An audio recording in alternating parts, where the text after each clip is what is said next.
Bienvenue dans cette nouvelle édition de l'Africa Tonight. Voici les titres de l'actualité. D'éminentes personnalités du monde politique, économique et des médias étaient réunies ce 6 octobre à Bruxelles à l'occasion de la 4e édition du Rebranding Africa Forum. Coup de projecteur dans ce journal. L'Afrique centrale et l'Afrique de l'Est veulent parler d'une seule voix à la COP 23. Les ministres de l'environnement des pays membres des deux sous-régions se sont réunis du 3 au 5 octobre 2017 à Brazzaville pour accorder leur position. Et puis l'Afrique Fashion Show remet le couvert. La 12e édition de ce rendez-vous qui dicte les tendances africaines s'ouvre ce samedi 7 octobre 2017 à Abidjan, capitale économique de la Côte d'Ivoire. Et de 4 pour le Rebranding Africa Forum, l'édition 2017 de ce rendez-vous économique devenu incontournable s'est tenue ce vendredi à Bruxelles. Des dizaines de décideurs politiques et économiques y ont pris part et ensemble ils se sont penchés sur une des problématiques de l'heure, les enjeux et défis des systèmes financiers africains face aux dividendes démographiques. Marie-Angèle Touré, notre envoyée spéciale dans la capitale européenne, a rencontré pour nous un des participants. Regardez. Fola Mouftaou est le cofondateur de Greenkeeper Africa, une entreprise béninoise qui produit entre autres une fibre végétale tirée de la jacinthe d'eau qui peut absorber 17 fois son poids en hydrocarbures. À quoi et à qui est principalement destinée la technologie que vous avez développée? Elle est destinée à tous les clients, les industriels, qui sont concernés par des fuites de polluants. Et ça, il y en a beaucoup. Industrie pétrolière, transformation, transport, bâtiments et travaux publics, brasserie, huilerie, toute l'industrie de l'huile de palme. Voilà tous nos clients parce qu'ils sont tous concernés par des fuites de polluants quotidiennes. Et vous avez commencé par le Bénin. Pourquoi le Bénin en particulier et quel a été l'impact des travaux que vous avez pu y réaliser? La réponse est facile, on est béninois. Donc David Nyolonfou et moi-même, on est béninois. L'idée a commencé avec David au Bénin et donc c'est là qu'on a commencé. Alors c'est vrai que le Bénin, c'est un petit marché. On est 10 millions environ d'habitants et il n'y a pas de pétrole, il n'y a pas beaucoup d'industrie. Mais en tout cas, c'était le milieu idéal parce que on connaissait bien. On connaissait les populations, on connaissait les habitudes, les cultures et on a pu tester dans des conditions relativement faciles.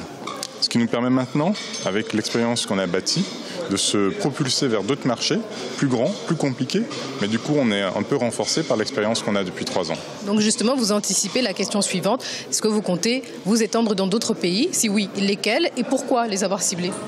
Alors oui, on compte s'étendre et pour vous dire, on a même déjà commencé.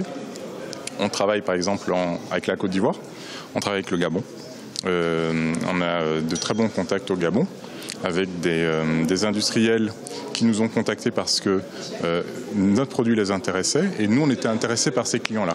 Et donc ça nous permet de commencer à aller un peu plus loin. Mais on va travailler avec le Cameroun, on va travailler avec le Ghana, avec le Nigeria qui est juste à côté du Bénin, qui est un énorme marché, donc on le garde un peu pour quand on aura assez fourbu nos armes. Et un énorme marché qui demande, je suppose, des financements, des investissements. Est-ce que vous comptez y répondre à travers des investissements africains, étrangers, occidentaux? Des investissements tout court, qu'ils soient africains, européens. Ce qui est important pour nous, c'est d'avoir suffisamment d'investissements pour changer d'échelle. On a au cours des 3 dernières années réussi à lever des fonds qui nous ont permis de finaliser notre pilote, de comprendre la production, de comprendre la problématique et de devenir expert dans ce domaine.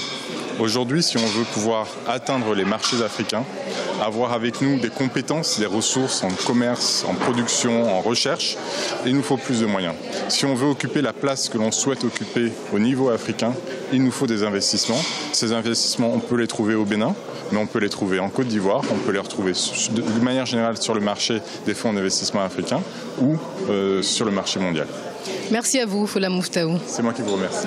Chers téléspectateurs, cette interview est donc réalisée dans le cadre du Rebranding Africa Forum qui se déroule ce 6 octobre à Bruxelles, en Belgique.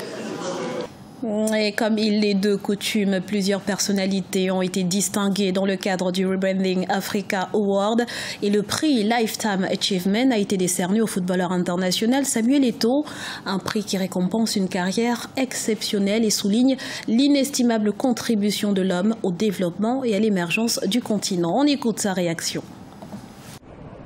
J'accepte ce prix qui m'est décerné avec fierté et humilité. Il en appelle à davantage de responsabilités au service de mon continent que j'aime. Dans le reste de l'actualité, on l'attend, mais il n'arrive pas. En République démocratique du Congo, acteurs politiques de l'opposition notamment et membres de la société civile exigent la publication d'un calendrier électoral. Le délai de 90 jours prévu par la loi pour convoquer le corps électoral et donc organiser un scrutin d'ici le 31 décembre 2017 vient en effet d'être dépassé. Pour en parler, nous recevons sur ce plateau M. Guillaume Monjolo. Bonsoir. Bonsoir. Alors, vous êtes le chargé de communication de la majorité présidentielle. Merci d'avoir accepté notre invitation. Merci à vous. Monsieur Monjolo, dites-nous à quand la publication du calendrier électoral en République démocratique du Congo? La publication du calendrier est liée au fait à un processus qui avait été déterminé à l'occasion de la rencontre Placenco, qui disait qu'effectivement il y avait une évaluation qui devait être possible entre à la fois la CENI, qui est l'instance en fait technique qui s'occupe des élections, et le CENSA, qui est les comités de suivi, et les gouvernements ensemble. Cette tripartite devait évaluer si effectivement les conditions étaient réunies pour pouvoir organiser des élections ou pas. C'était ça au fait qui avait été prévu. Il me semble un peu aujourd'hui hasardeux pour la plupart d'acteurs politiques qui avaient participé à cette activité-là, qui avaient déterminé au son chapitre 4 qu'effectivement au 31 décembre on aurait les élections, mais toutefois si les conditions ne sont pas réunies. Concrètement justement, qu'est-ce qui empêche aujourd'hui la tenue d'élections en République démocratique du Congo? Dans la prévision de la Saint-Sylvestre, en fait, de l'accord de Saint-Sylvestre, il était prévu qu'effectivement, au 31 juillet, on devait avoir les fichiers consolidés. Et cela, c'était au terme de l'enrôlement. L'enrôlement n'est pas effectif au niveau de la République. Il y a 2-3 provinces qui ne sont pas encore enrôlées. Alors, je ne sais pas très bien comment on peut faire des élections sans avoir tous les pays dans son entièreté être enrôlés. Ça pose un problème. Quelquefois, il faut avoir un peu... Ça nécessite un peu de crédibilité dans ce qu'on dit, et ne pas toujours partir dans... Même s'il y a des frustrations légitimes, il me semble qu'à un moment donné, il faut quand même tendre vers la raison, vers la vérité.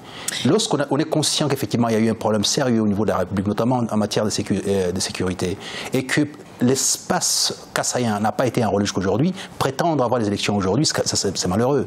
Alors, M. Monjolo, les arguments que vous évoquez, qui ont également été évoqués par la CENI, ne trouvent pas grâce aux yeux de l'opposition.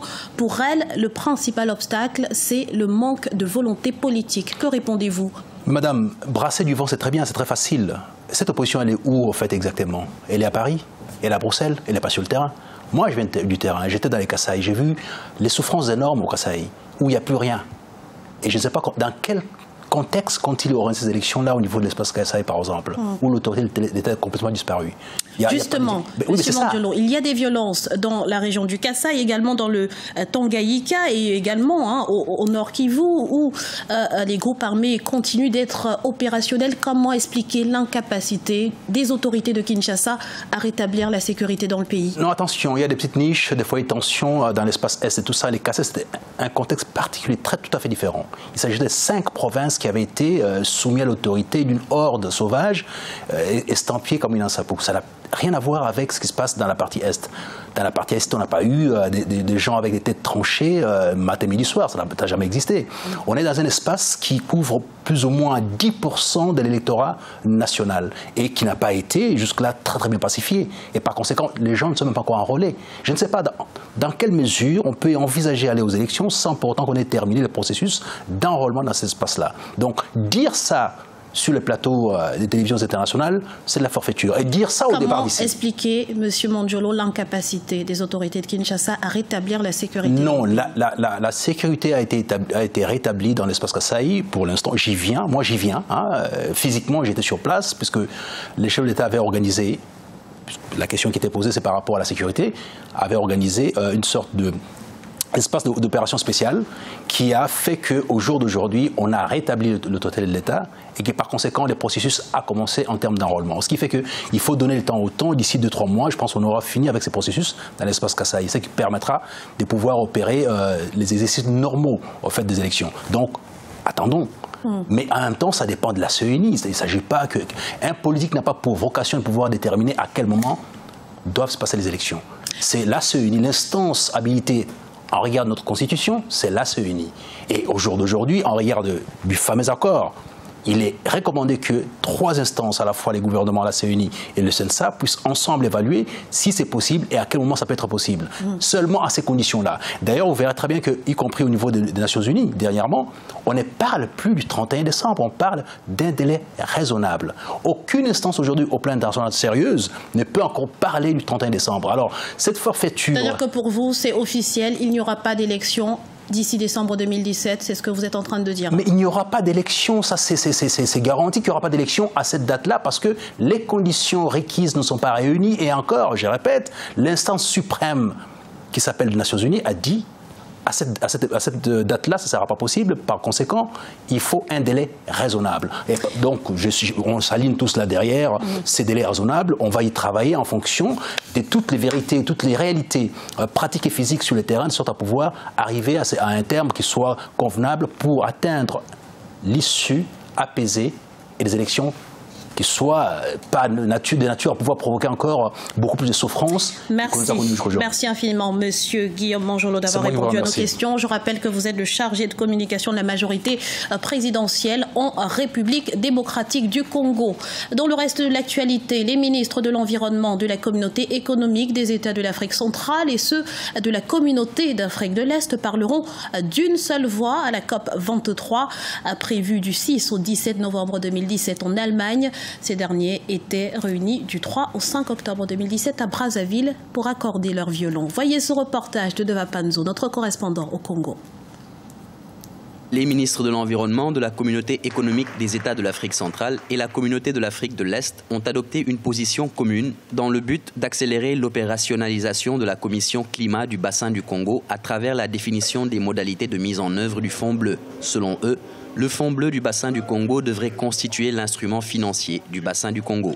Nous avons ressenti l'impérieuse nécessité d'agir vite et d'agir ensemble pour nous donner à nous, gouvernements respectifs, les outils indispensables à la réalisation de nos objectifs.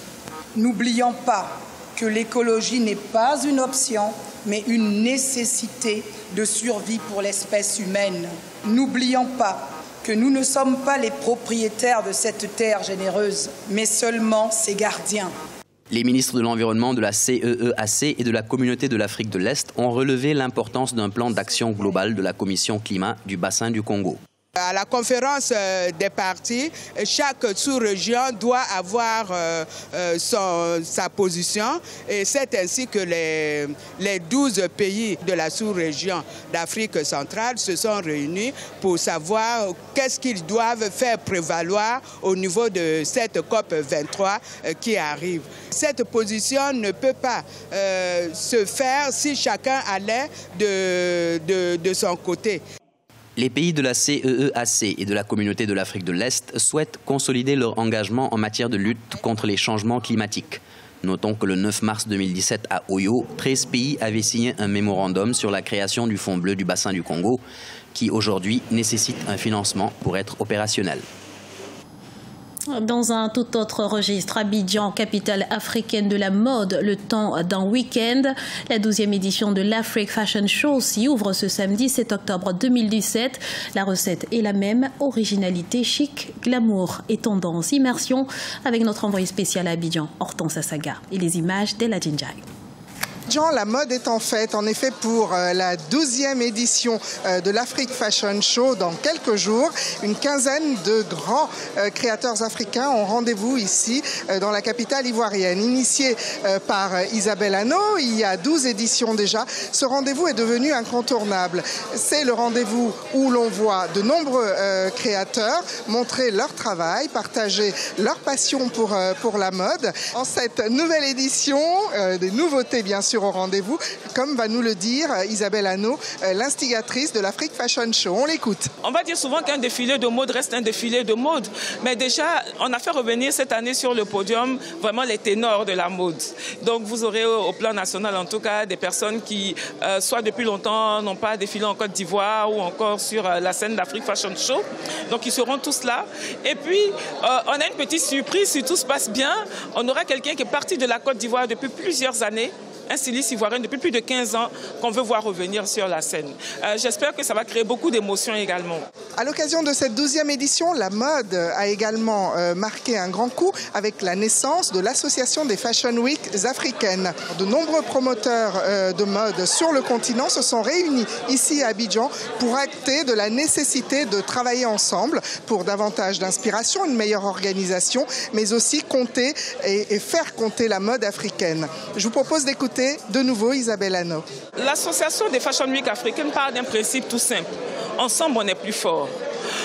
Aujourd'hui, vous avez plusieurs Fashion Week à travers l'Afrique, dans les différents pays, mais il était important qu'on puisse se retrouver, parler de la même voix, s'unir et parler surtout à nos gouvernants, à tous ceux-là qui sont on va dire qui sont nos patrons, en fait, qui décident en fait pour nous, tous ces décideurs. Aujourd'hui, il faut que la mode soit accompagnée. Il faut que la mode soit financée.